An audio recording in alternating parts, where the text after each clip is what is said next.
So, hello everybody, I'm Richard Woods, I'm co-founder of CreateBritain.com, and I'm here to talk to you today about Create Britain, but also about Create Leads, building Create Leads within Create Britain. And to say this is Creative Leads, Creative Skills first gig, it's pretty impressive for a first gig.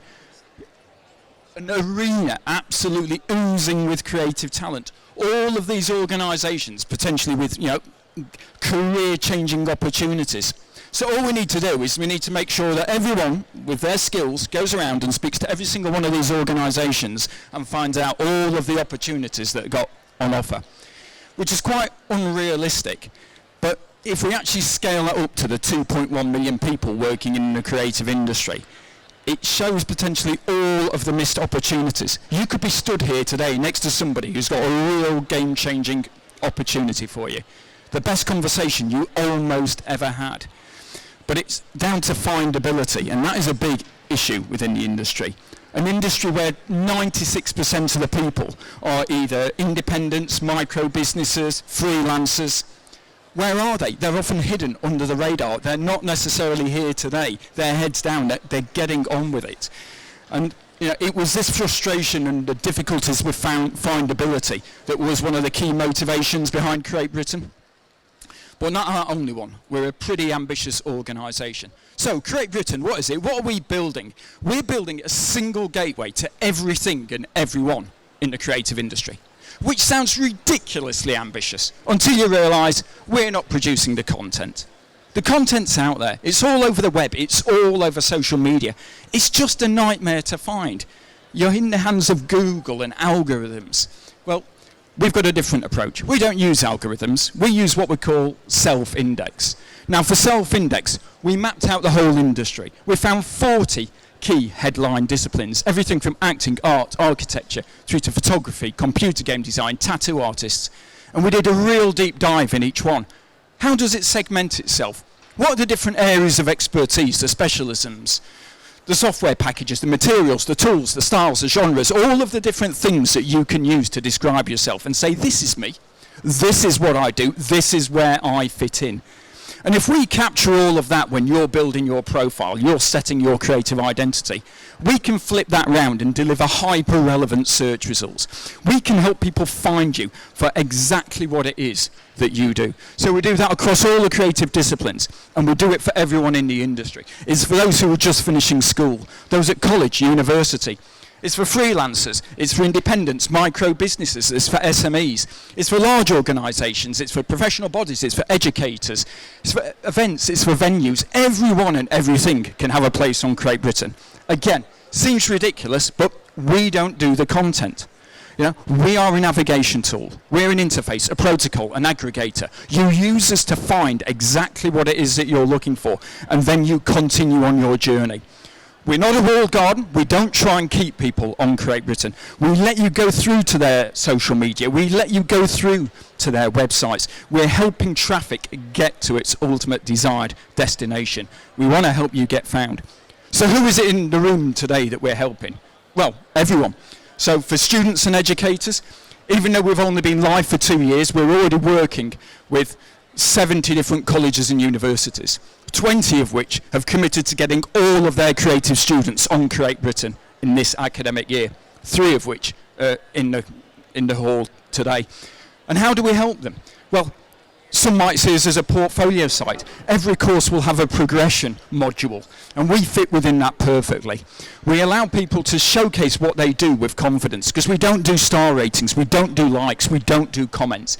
We want to get away from this obsession with being liked, social acceptance. Anyone who's changed the direction of the creative industry in the last 50 years could have been ripped apart on Twitter. So on Create Britain, we call ourselves a silent gallery. You don't know if you're looking at a profile for the first time or if you're the 1,000th person. It is like walking around a gallery, because nobody before you has left their opinions that will affect how you judge the person's work that you're looking at. And we help them with all sorts of employability tools, where you can do live brief projects, we can do finishing and degree shows. Our most ambitious project, though, is that we are building a clearing system. Not the clearing system that puts people into universities. We're building a clearing system that will see everyone leaving a creative education have a reference point that says what you studied, where you studied, and when you studied it. Because too many people are slipping under the radar. Getting established in the creative industry is not always straightforward, and we often see people doing 2 or 3 jobs just trying to build that momentum, trying to get themselves going. And the risk is that 6, 12, 18 months out of education that we lose track of these people. We want to have these reference points so there is no lost talent. I'm happy to come back onto that subject later. So beyond the educators, we work for the established creatives. We are all about the super niche. Go down that rabbit hole, but let people find you for all of those specialisms that it is that you do. We're also coming at this from the top end. We've just been asked to host a Dover Prize next year, which is for exhibiting artists who will all be submitting their entries through CREATEBritain. We're also going to be helping all of these established creatives monetize what they do. The guys building the platform, we've been into blockchain tokenization, micropayments, cryptocurrencies for years. We understand NFTs, we understand the metaverse. Everyone on CREATEBritain, we will help into the metaverse. You will not need any technical skills to make that journey. We're also working for professional bodies. Just briefly mention those today. 300 professional bodies representing the creative industry. There's about 17 just doing TV and film. It's become very tribal. They all have their own members, they all have their own members' directories, and they're an absolute nightmare to navigate. Well, we're saying to all of these people, stop reinventing the same technology to a poor standard. Build your directories on CREATEBritain. And we're starting to do this for a couple of organisations. It brings them closer into the industry for best practice. The final group to talk about is what we're talking about here today when I was starting to talk about Create Leads. The communities, the creative communities. All this talk of levelling up. We thought, well, let's see what's going on. And we looked at the top 150 towns and cities across the UK, and we found they were pretty much doing their own thing. We did find about 30 different creative directories. And I always pick on poor old Lowestoft here on the East Coast. Very typical. You go to the Arts Council and you say, please, can we have 15 or 20,000 pounds to create Lowestoft? And year 1, it's nice, bright and shiny and looks fantastic. Year 2, 3, 4, it starts to wither, it fades, it becomes irrelevant and it dies. And the reason for that, nobody outside Lowestoft ever visited Lowestoft's creative directory. Again, they're reinventing technology to a low standard. So our offer to every town and city in the UK is use our technology for free. All of the search filters, all of the functionality. But you bring the content. It's all about you. You know what's trending. You know what the local issues are. You know who the creative groups are. You know what events are coming up. You build your creative directory. Create Leads will all be about leads. It will be different from every other town and city in the UK. It allows you to put your own creative identity on it. So why are we calling it Create Leads? Where did this idea come from? The idea actually came from Sunderland. And it wasn't us. They said, look, we wanted to be City of Culture. We were a runner-up. And we know for every time somebody's awarded City of Culture, there's probably at least 19 other frustrated towns or cities who've got this pent-up creativity that they want to shout to the world about. Where do they go with it? And they said, well, we've heard of investors in people where if you look after welfare, you look after training, you look after well-being, you can become an investor in people. Well, how about for Create Sunderland, if we map out all of our creative people, all of our creative businesses, all of our training opportunities, all of our jobs, all of our events, all of our venues in one place where it is index-based, it is easy to find. We want to be shouting to the world about what we've got to offer. That's where the concept has been developed. We're now building Create Sunderland, Create Leeds, Create Norwich, Create Chester, Create Kettering. Almost everywhere we go now, they want to buy into this because everything that you put on Create Leads can be found regionally, nationally and internationally as well. It fully extends the reach as to where you can go with this. You can probably tell I'm not a PowerPoint sort of person. It's not what we do as CREATEBritain. It's difficult for me to demonstrate the live website here today, but if you come over and see us at our stand, we can show you all of the functionality of it. But I'll just finish off by saying what were the motivations behind this. And create leads. What does that mean? What does it mean to you? It might be that you just want to say to the world, you know, this represents our culture. There's a lot of creativity in the city. It might be that you want to say to the world, look, we're open for business. Stop the exodus of travel, exodus of talent. You don't need to go to Manchester. You don't need to go to London. Look at all of the jobs and opportunities here on your doorstep in Leeds. Everything available needs to be easily accessible. And it might just be about your attitude that, you know, we're not waiting for permission. We just want to get on with this and shout to the world about how much creativity we've got. And when we talk about our own ethos, we often refer to it as being quite punk, that we got fed up of waiting for the establishment to do this. We've talked to the Creative Industries Federation, the Arts Council, Creative UK. They all love what we're doing. But in our opinion, they get much more excited about doing an inquiry, writing a report, and rearranging the furniture yet again. So we thought we're just going to do this, and that's the motivation behind it. But we're not doing it for the establishment. In the pandemic, we saw that, you know, the Royal Opera House was going to be all right. They looked after the crown jewels. But what about these hundreds of thousands of individuals, these creatives who are probably doing 2 or 3 jobs? They fell through those cracks.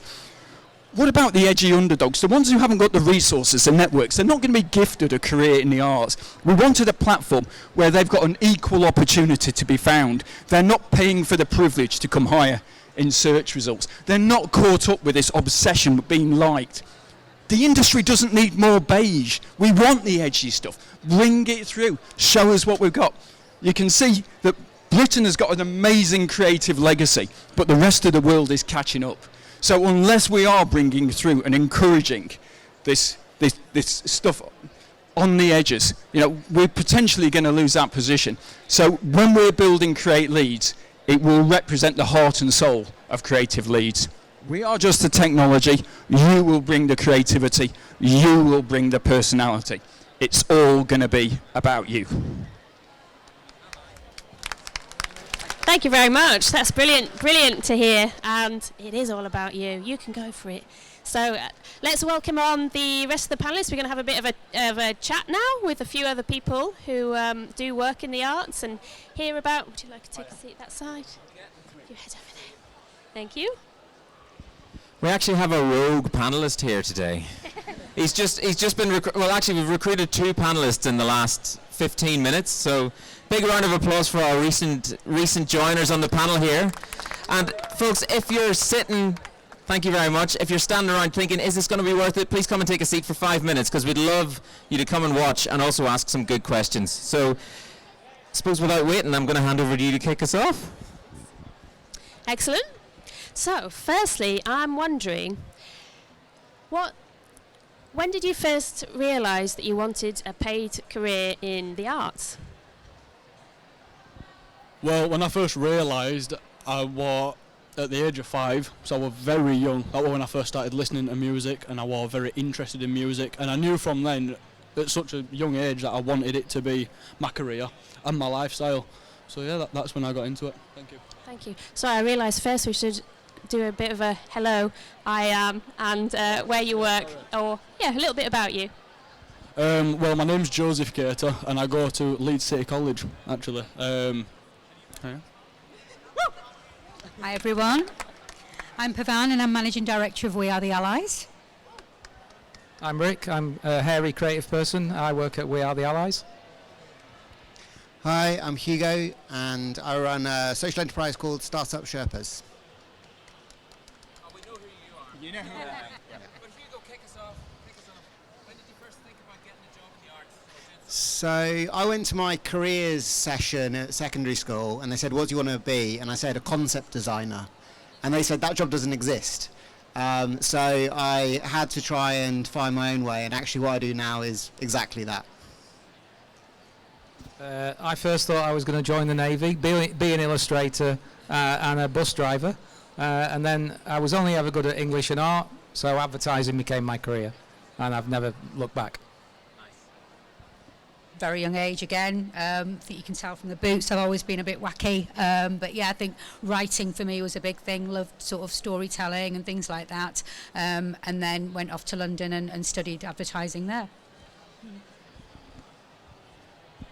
Nice. So I have a bit of wisdom from Myra here. So Myra and I have been working together for 6 years, and within the first 2 weeks of her coming and working at Open Source Arts, she said to me, Phil, if you don't do any advertising, people can't get involved in the stuff that you're doing. And I routinely repeat this back to her on an almost monthly basis, and you never stop laughing about it. But yeah, so advertising has a real place. Do you know, I mean, if we're not telling people what we're doing, then they can't get involved. So super important.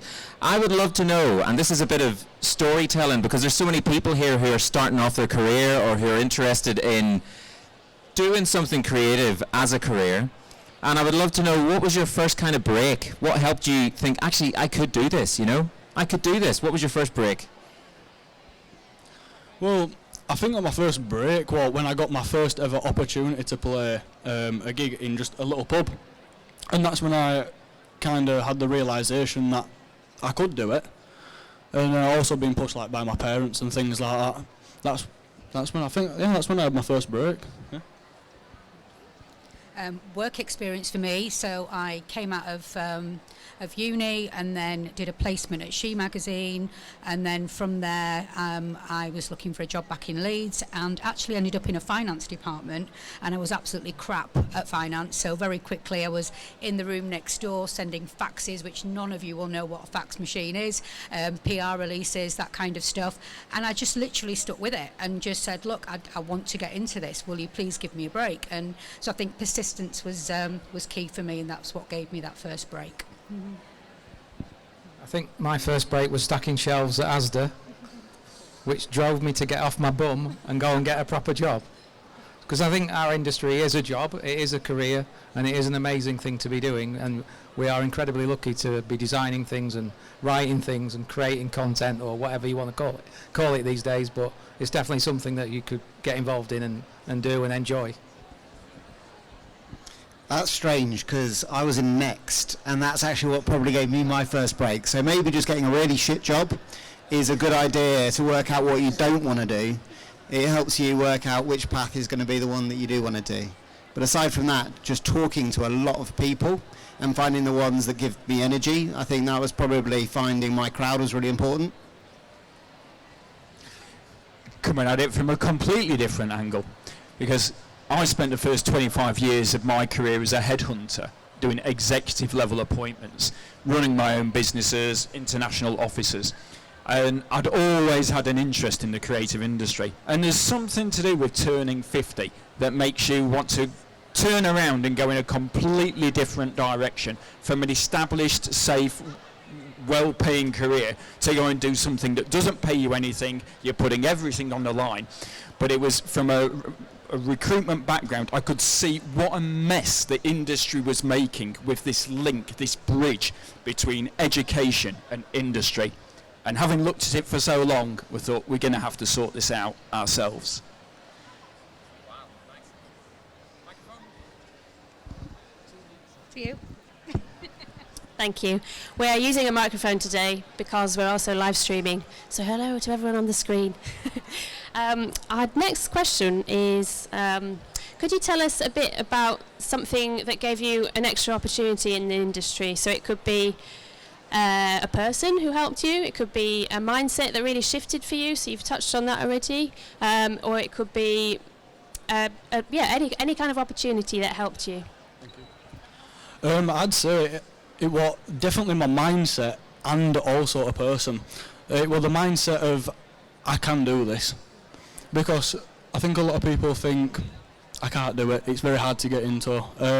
But if you have that mindset of you can do this and you put in the effort and the work and the dedication, you can do it. Also, my father, he pushed me to play all the time and just put myself out there. Wow, okay, so I guess having a good mentor. I've always had a good mentor, so somebody that I look up to, that I can ask advice from. Yeah, I would say that, have a good mentor. Try and find someone that you aspire to be like, that can give you some really good advice. I guess I was lucky because I could draw, so that was a head start, and I met someone that was an amazing artist, and then that sort of got me into doing more art and doing more drawing, And it wasn't until later on that I realised you could combine that skill of drawing with writing and then create concepts. So, but it was someone who was an amazing artist that got me into that idea that I could do that for a living.